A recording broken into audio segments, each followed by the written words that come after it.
Hey everybody, happy Wednesday. So I wanted to just do a quick little video to show you something that I'm doing.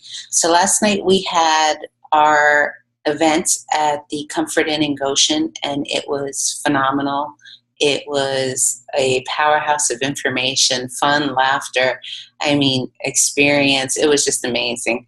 So part of the thing that I did, which I thought was really cool, and I wish I came up with the idea, but I can't take credit because I actually saw that they did it at convention, and I thought it was a great idea, was they had these little dishes, and they had all of the oils in separate little dishes, and you could actually dip like these paper sticks in them to then sample. You could smell it, you could put it on you, whatever it is that you were going to do.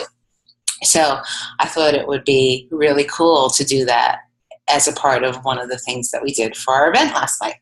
So I had these little glass jars that I had purchased. Obviously, I would not keep my essential oil in here very long because it's clear, because I do not want the sunlight to actually touch it, and it would actually change the molecular structure. I believe it's called polymerization would occur, and that would actually change the structure of the compounds of the essential oil. So as I am returning them back into their bottle, first of all, I'm sniffing it, trying to figure out what it is. So these are all the oils from the starter kit. You think I would have labeled the bottles, right? That would have taken way too much thought, apparently. So instead, I'll just smell it. And this actually smells like Copaiba.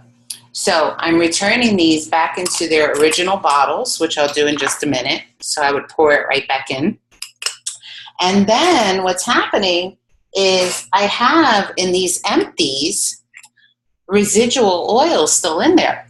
So when I'm done putting these all back into their individual bottles, I'm going to take these little glass bottles and I am going to add some Epsom salt to it. And I will go ahead and put a little label on it so that when I go to take my Epsom salt bath, I can decide which oils I would like to add in. So these are all the oils from the starter kit: the Panaway, peppermint, lemon, digize, purification, copaiba, frankincense, thieves. So I would actually just go ahead and pick and choose. I don't know how I came up with such a wonderful idea, but I did. So it's a great way because there's always a little bit there right at the bottom that you can't quite get to come out.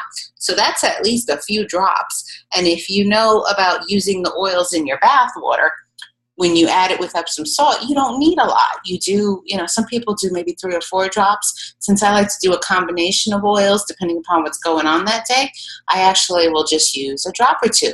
But this would be a great way to kind of have a little sample of different oils with the Epsom salts.